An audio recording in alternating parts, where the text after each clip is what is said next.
కార్యక్రమాన్ని ప్రారంభించే ముందుగా గురువు గారికి శతకోటి వందనాలు తెలియచేసుకుంటూ మరి పాల్గొన్న మీ అందరికీ కూడా ధన్యవాదాలండి. మరి ఎన్నో విషయాలు తెలుసుకుంటున్నాం. ఆ తెలుసుకున్న విషయాలు మళ్ళీ మళ్ళీ మననం చేసుకోవాలి. అందరికీ తెలుసు సాధన గొప్పదని తెలుసు, జ్ఞానం గొప్పదని తెలుసు. మరి ఎందుకు మనం అట్లా ఉండలేకపోతున్నాం? చాలా మంది గుణాల గురించి తెలుసుకుంటారు, సంస్కారాల గురించి తెలుసుకున్నారు, వాసనల గురించి తెలుసుకున్నారు, అన్నీ తెలుసుకున్నారు. యాక్చువల్గా అన్నీ తెలుసుకుంటాం, కానీ ఎక్కడ జారిపోతున్నామో, ఎక్కడ వెనకడుగు వేస్తున్నామో ఈ విషయాన్ని మాత్రం పెద్దగా శ్రద్ధ పడటం. ఎందుకు ఇందులోకి వచ్చి కూడా తప్పులు చేస్తున్నాం, ఎందుకు ఇందులోకి వచ్చి కూడా పాపాలు చేస్తున్నాం అనే విచారం లేదు. ఏమిటి అంటే ఒకటి తెలిసేసుకున్నారు అందరూ, తమో గుణం రజో గుణంలో ధ్యానంలోకి రారు, మరి సాత్విక గుణంలో ధ్యానంలోకి వస్తారు. మరి వచ్చిన ధ్యానంలోకి వచ్చినా మరి ఎందుకు ఒక ఆత్మజ్ఞానిగా ఉండలేకపోతున్నారు? ఒక ఆత్మజ్ఞానిగా అంటే అర్థం, సరి అయిన అర్థం తెలియాలి అంటే దైవంగా మారడం. ఆ మనిషి ఒక మానవుడు దైవంగా మారాలి అంటే ఫస్ట్ స్టెప్ ధ్యానమే. ఎందుకంటే మానవ జీవితం జీవించినప్పుడు, ఆ రెండు గుణాలు జీవించినప్పుడు మరి శరీరమే నేను అని శరీరానికి ప్రాముఖ్యతనిచ్చి, మనసుకు ప్రాముఖ్యతనిచ్చి మరి ఆ ధ్యానమే లేకుండా జీవించగలిగాడు. కానీ ఇప్పుడు ఏమైందంటే మన ప్రాపంచిక విద్య పూర్తిగా మరి స్పిరిచువాలిటీని దూరంగా నెట్టేసింది. పూర్వం రోజుల్లో అయితే ఈ గురుకులాల్లో విద్యలు ఉన్నప్పుడు దేవతలు రాక్షసులు కూడా ధ్యానం చేసేవారు. రాక్షసులంతా కోరికలతో చేశారు, దేవతలంతా శక్తిని పెంచుకోవడానికి ధ్యానం చేసేవారు. అందుకే రాక్షసులు తమో గుణ రజోగుణ ప్రధానులు, మరి దేవతలు సాత్విక గుణ ప్రధానులు అని చెప్పుకుంటారు. అయితే ఇక్కడ ఏమైంది అంటే ఈ మెల్లిమెల్లిగా ఈ గురుకుల విద్యలు కానీ ఇవన్నీ కూడా మన నుంచి దూరం అయినప్పుడు మనం ఏం చేస్తున్నాం అంటే ఓన్లీ భక్తి కోసం పాటుపడే ప్రాపంచిక విద్యల మీదే దృష్టి పెట్టాం, కానీ మన కోసం మనం దృష్టి పెట్టలేదు. అంటే నశించే శరీరము, నశించే మనసు మీద దృష్టి పెట్టాము, కానీ నశించని ఆత్మ పైన దృష్టి పెట్టలేదు. కాబట్టే సరి అయిన స్పిరిచువాలిటీలోకి ఎవరు, ఆధ్యాత్మికతలోకి, తెలుగులో చెప్పాలంటే ఆధ్యాత్మికతలోకి సరిగ్గా ఎవ్వరు పెట్టలేదు.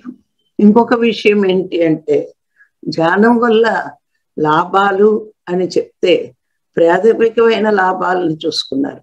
నిజమే, శరీరం కావాలి, ఆరోగ్యంగా ఉండాలి, ఆరోగ్యంగా ఉంటేనే సరి అయిన సాధన చెయ్యగలం.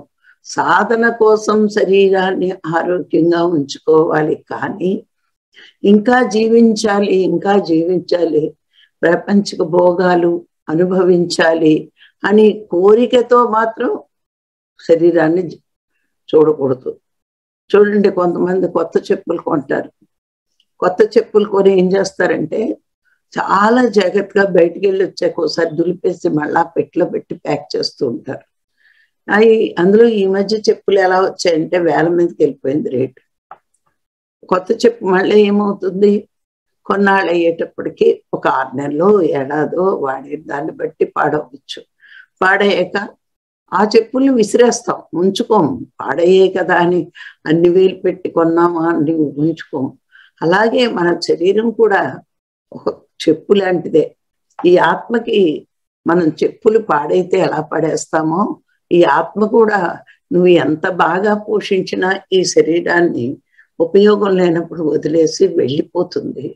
ఈ విషయం తెలియక మనం ఏం చేస్తాము, దీని పోషణే, దీని పోషణే, దీని పోషణే అంటే ధ్యానం తెలిసి గురువు చెప్పినా నువ్వు ఆత్మవే కానీ శరీరం కాదు అని చెప్తున్నా మన తలకి ఎక్కట్లేదంటే ఏదో కొద్దిగా ఉన్న సాత్విక గుణం మూలాన్ని మనము ధ్యానంలోకి వచ్చాం.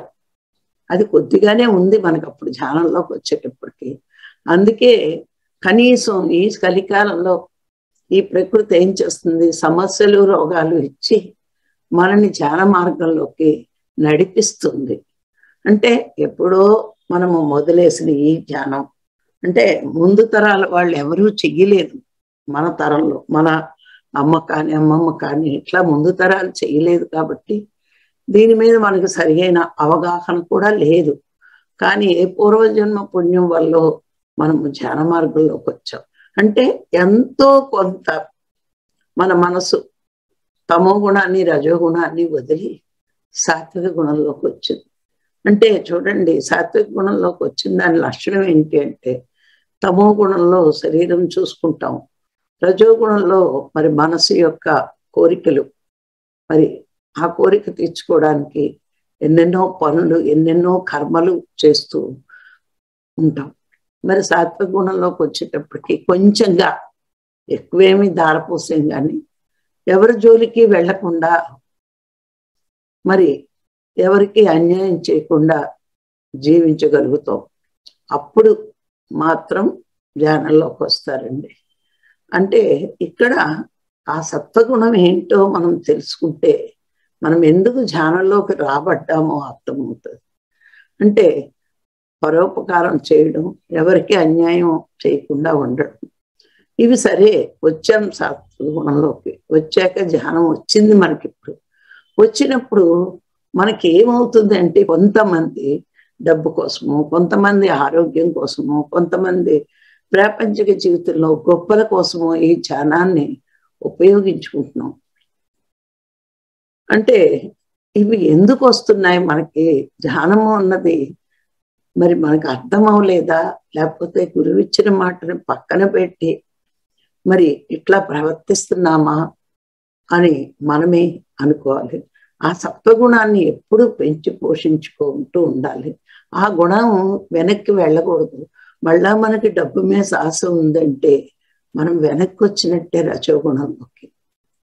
మరి ఇంకా శరీర స్థితిలో ధ్యానం కూడా ఆరోగ్యంగా ఉండాలి అని దీన్ని ఇంకా పెంచి పోషిస్తే, ధ్యానం కూడా దానికి ఉపయోగిస్తే ఇంకా వెనక్కి వెళ్ళిపోతున్నట్టే.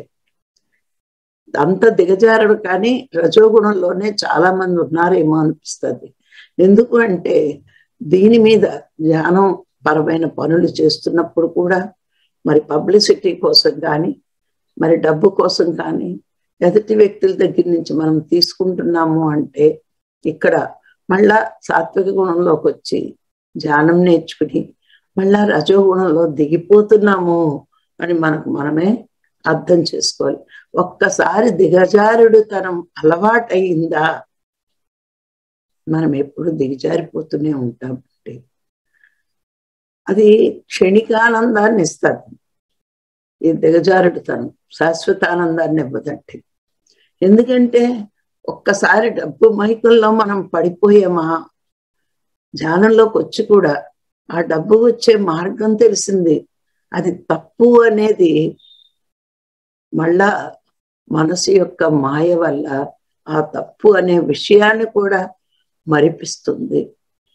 అందుకే భగవంతుడు సృష్టించిన మాయట భగవంతుణ్ణే మరిచిపోయేటట్టు చేస్తున్నట్టు ఈ భూమి మీద. ఆయనే సృష్టించాడు, కానీ ఆయన్ని మర్చిపోయే అంతగా మన మనసుని పట్టుకుంటున్నట్ట మాయ. అందుకే మనకి ఎప్పుడైనా ఇట్లాంటి విషయాలు మీద మమకారం, అంటే డబ్బు సంపాదన న్యాయంగా సంపాదించుకో, తప్పేం లేదు. నీ ఉద్యోగం నువ్వు చేసుకో, తప్పులేదు. భార్యా పిల్లల్ని పోషించాలి. కానీ ధ్యానంలో మనని నమ్మారని దీనికిస్తే దానికిస్తే అని మనము పక్క వాళ్ళ నుంచి డబ్బు గుంచుతాం చూడండి. అది మాయకి వశమే.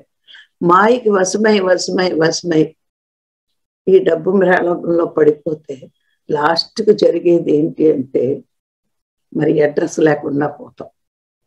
ఇది దిగజారుడుతనం. అందుకే దిగజారడం మొదలు పెట్టాక దుఃఖం అనే సముద్రంలో ముంచేస్తుంది అది అని తెలుసుకోవాలి. కానీ ఎంత కష్టమైనా ధ్యానం చేస్తూ నేను ఆత్మని, నేను పరమాత్మ స్వరూపాన్ని అని అనుక్షణము ఎరుకలోనూ ధ్యానం చేయగలిగితే చిట్ట చివరికి నువ్వు ఆనందం అనే సముద్రంలో మునుగుతావు.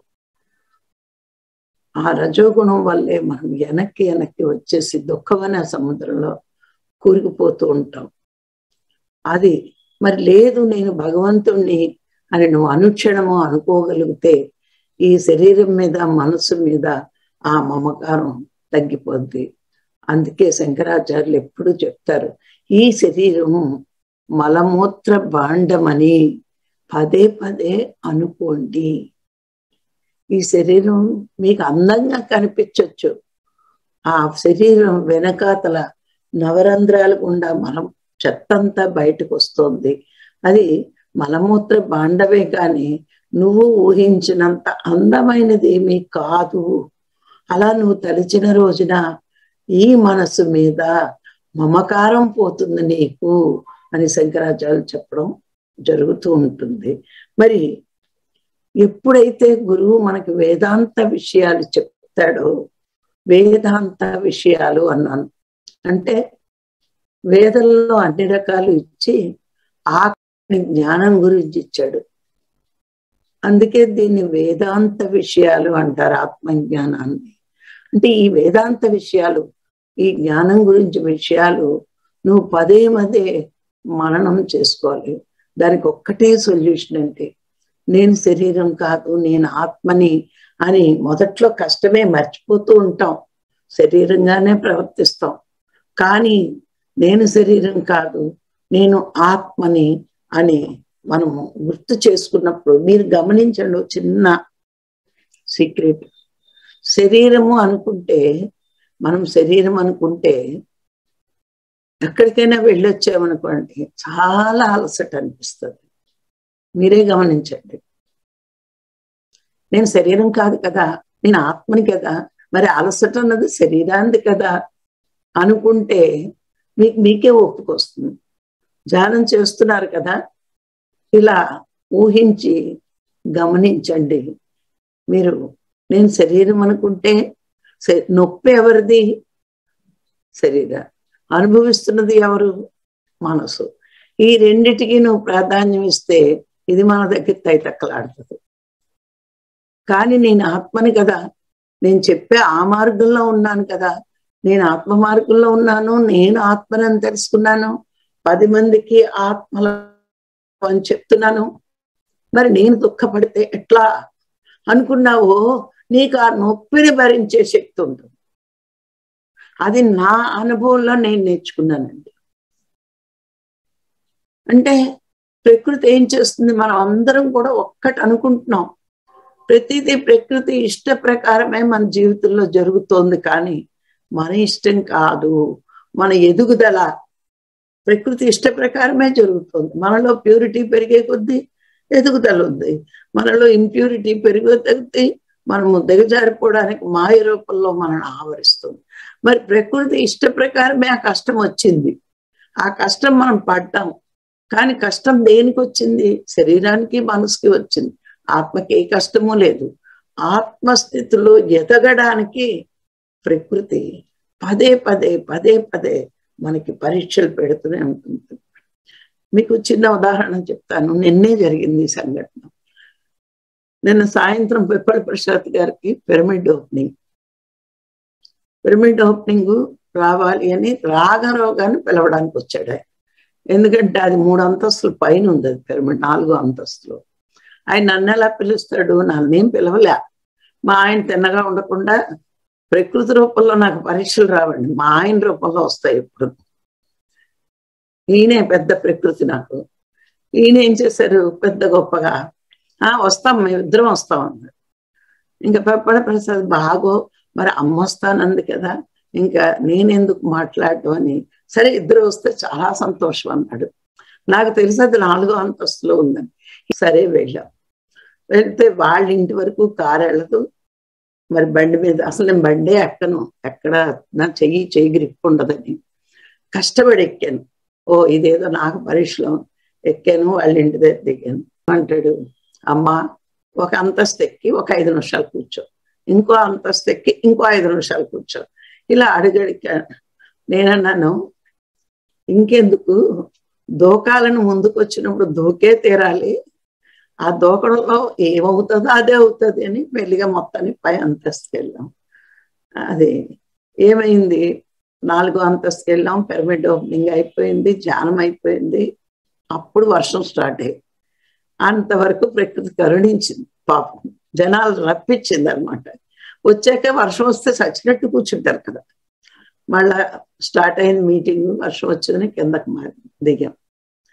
దిగాక మరి మీటింగ్ అయిపోయింది, అన్నీ అయిపోయి, టిఫిన్స్ అయిపోయి, అన్నీ అయిపోయి, మరి మళ్ళా కిందకి దిగాలి కదా. మళ్ళా దిగి 4 అంతస్తులు మళ్ళా బండి ఎక్కాం. నేను ఒక్క క్షణం అనుకున్నానండి, 4 అంతస్తులు ఎక్కాను కాబట్టి రేపు నేను లేగలేనేమో పొద్దుట, మరి కష్టమే కదా, మళ్ళా నడు నొప్పి వస్తుంది, కాళ్ళు నొప్పులు వస్తాయి, అన్ని నొప్పులు వస్తాయి.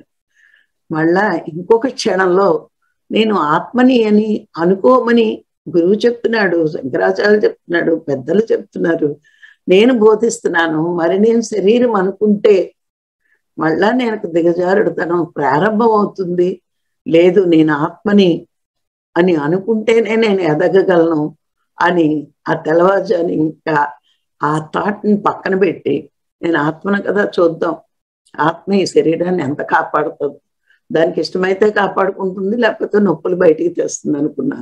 కానీ చక్కగా లేచిపోయాను. చిన్న ఆలోచనే మనని ఉన్నతం వైపు తీసుకువెళ్తుంది.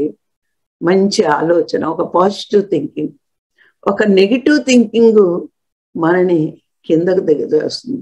అంటే ఈ ఆలోచన ఏమవుతుంది అంటే, మనకి పుట్టినప్పటి నుంచి లేకపోయినా మనకి ఊహ తెలిసిన దగ్గర నుంచి ఈ శరీరానికి మనసుకి ఎక్కువ ప్రాముఖ్యతనిచ్చాం.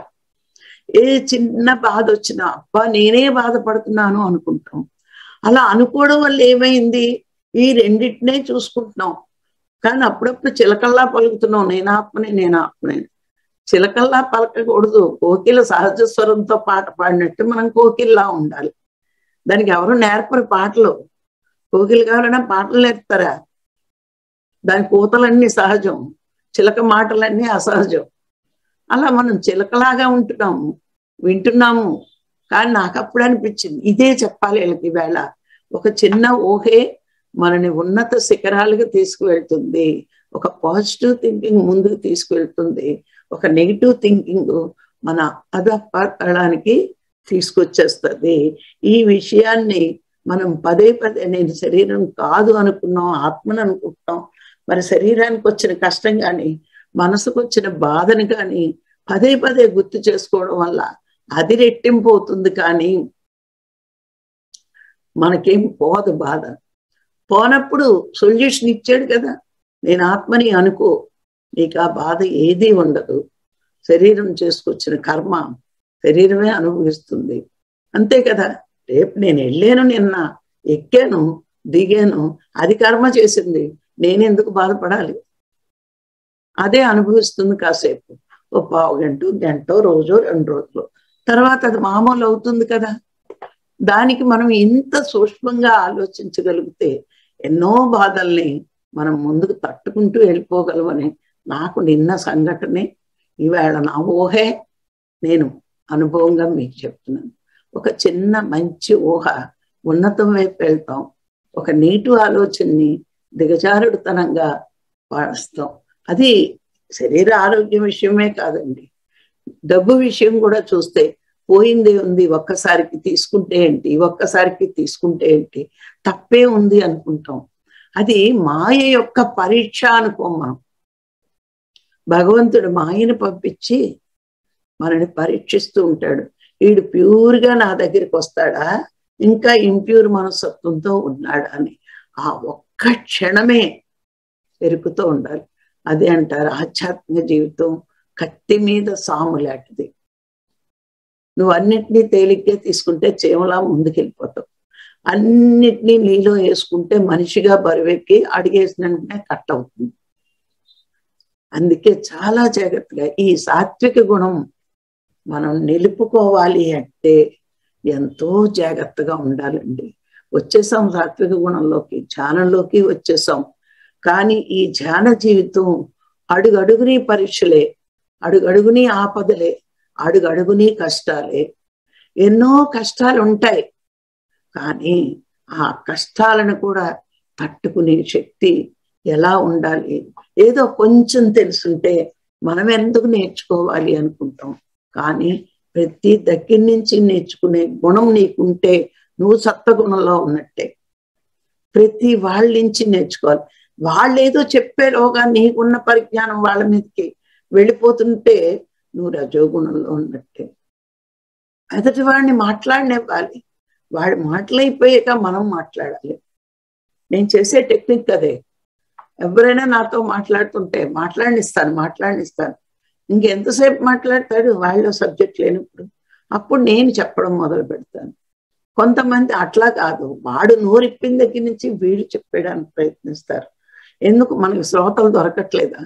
మన సబ్జెక్ట్ వినడానికి దొరకపోతే మౌనంగా ఉండి ధ్యానం చేసుకుని జ్ఞానం పెంచుకో, పుస్తకాలు చదువుకుంటారు. అంతేగాని ప్రతి అడ్డమైన వేదవతోటి మనం వాదించాల్సింది అవసరం లేదు. అందుకే బుద్ధుడు చెప్తాడు, మూర్ఖులతో వాదించే పొరపాటు ఎప్పుడు చెయ్యొద్దు. వాడు మూర్ఖుడు, వాదనకు దిగాడు అంటే మూర్ఖుడే. అందుకే మనలో గుణం వాళ్ళలాగే కిందకి దిగిపోతాం, వాదించేసి ఇది చెప్పేసి అది చెప్తే మనకి మళ్ళా సత్వగుణంలో ఉండి జ్ఞానంలోకి వచ్చి శుద్ధ సాత్విక స్థితిలోకి ఎదగాల్సిన మనము రజోగుణంలో పడిపోతాం. రజోగుణంలో పడిపోయే కొద్దీ డబ్బు మీద ఆశ, పేరు మీద ఆశ, ఈ రెండేనండి. ధనాకర్షణ, జనాకర్షణ మనిషిని హీన స్థితిలోకి తీసుకెళ్తాడు. ఈ రెండే. ఆ ధనము, జనము. పైకి వెత్తేవాడు జనమే, కిందకి ఈడ్చి తన్నేవారు జనమే. అందుకే ఈ ధనాకర్షణ, జనాకర్షణ మనిషిని హీన స్థితిలోకి ఉంచి సత్వగుణంలో ఉన్న సాధనలోకి వచ్చిన మనము కిందకి దిగజారి రజోగుణం ఇంకా కిందకి వస్తాం. అక్కడి నుంచి రజోగుణం నుంచి మళ్ళీ ఏం కోరుకున్నాం? భోగాలు కోరుకుని నా శరీరం సుఖంగా ఉండాలి, ఎన్నాళ్ళు ఏదో కష్టపడిపోయాను, ఇప్పుడు సుఖంగా ఉండాలని మళ్ళా భోగాల్లోకి వెళ్తాం. అప్పుడేమవుతుంది? మొత్తానికి యోగం మర్చిపోతాం. మళ్ళా ఇదేమైంది? తోలుతిత్తిగా తయారైంది. ఎందుకు? మనసు ఎంత హీన స్థితికి తీసుకెళ్తుందో మనం ఒక్కసారి ఆలోచించి సాత్విక గుణంలోకి వచ్చాం, సాధనలోకి వచ్చాం. ఇంకక్కడి నుంచి శుద్ధ సాత్విక నిర్గుణంలోకి సాత్విక గుణాన్ని నిలుపుకోవడమే కష్టమటండి. ఇది మధ్యలో ఉన్న బోర్డర్ పాయింట్. ఇటు అజ్ఞానానికి, అటు జ్ఞానానికి. నువ్వు సాత్వికం నుంచి శుద్ధ సాత్విక నిర్గుణంలోకి వెళ్తావా, లేదా సాత్విక గుణంలో ఉంటూ మళ్ళా ప్రాపంచిక ఆశలకి, ఆకర్షణలకి పొంగిపోయి రజోగుణంలో, తమో గుణంలో పడిపోతావా అన్నది ఇక్కడ నువ్వు మాయని ఎదుర్కోవడం చాలా కష్టం. ప్రపంచక ఆకర్షణలు కలిగిన వెంటనే నీకు అర్థం అవ్వాలి, నేను మాయకి వశమవుతున్నాను.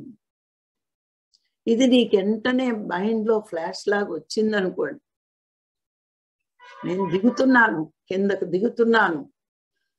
ఫస్ట్ జనాకర్షణ వస్తుంది, తర్వాత ధనాకర్షణ వస్తుంది. జనమే పాడు చేయగలరు, జనమే బాగు చేయగలరు. అందుకని మనం సాత్విక గుణంలో నిలబడ్డం ఎలాగో నేర్చుకోవాలి. అప్పుడు నిలబడ్డం ఎలాగో నేర్చుకుంటే దిగజారుడు తనం మనకు తగ్గిపోతుంది. లేకపోతే ఇక్కడ మాయని జయించి మనం ఉంటే శుద్ధ సాత్విక నిర్గుణంలోకి వెళ్తాం. మాయని జయించలేకపోతే మరి రజోగుణం, తమో గుణంలోకి వచ్చేస్తాం. అందుకే సాత్విక గుణాన్ని నిలుపుకోవడం ఎలాగో తెలుసుకోవాలి. శరీరం, మనసు అశాశ్వతం అనుకుంటూ, నేను ఆత్మని అనుకుంటూ, అక్కడి నుంచి నేను దైవంగా మారాలి. ఆత్మని అంటే సరిపోతుందా? ఈ భగవంతుడు మరి అది నిలుపుకోవాలి కదా. ఎందుకంటే ఆత్మ పైన మనస్సు అనే ముసుగు ఉంది. ఆ ముసుగు తొలగించడమే ఈ చేసే ప్రయత్నం అంతా. అందుకే మాయని జయించాలి, మనసును ఆధీనంలో తీసుకోవాలి, దైవంగా మిగలాలి. ఇదే మన మానవుడి యొక్క లక్ష్యం. ఈ లక్ష్యంలో జీవించాలి అంటే ఇంకొంచెం ఎరుకతో జీవించగలగాలి. ఇంకొంచెం ఆ సాధన పెంచుకుంటూ ఉండాలి. ఎప్పుడైతే ధనానికి జనానికి ఆకర్షణకు లొంగిపోయాము అంటే మనము సాధన తగ్గి ప్రపంచం వైపు అడుగులు వేసేస్తున్నామని మనం గుర్తుంచుకోవాలి. అలా గుర్తుంచుకున్న రోజున మనము మన స్థాయి నుంచి కిందకి దిగజారకుండా ఉంటామండి. మరి థ్యాంక్ యూ. సాత్విక గుణంలో ఉండి ఎలా నిలబడుకోవాలో తెలుసుకున్నారు. మరి ఈరోజు నాకు ఈ అవకాశం ఇచ్చిన మీ అందరికీ మరొక్కసారి ధన్యవాదాలు. Thank you.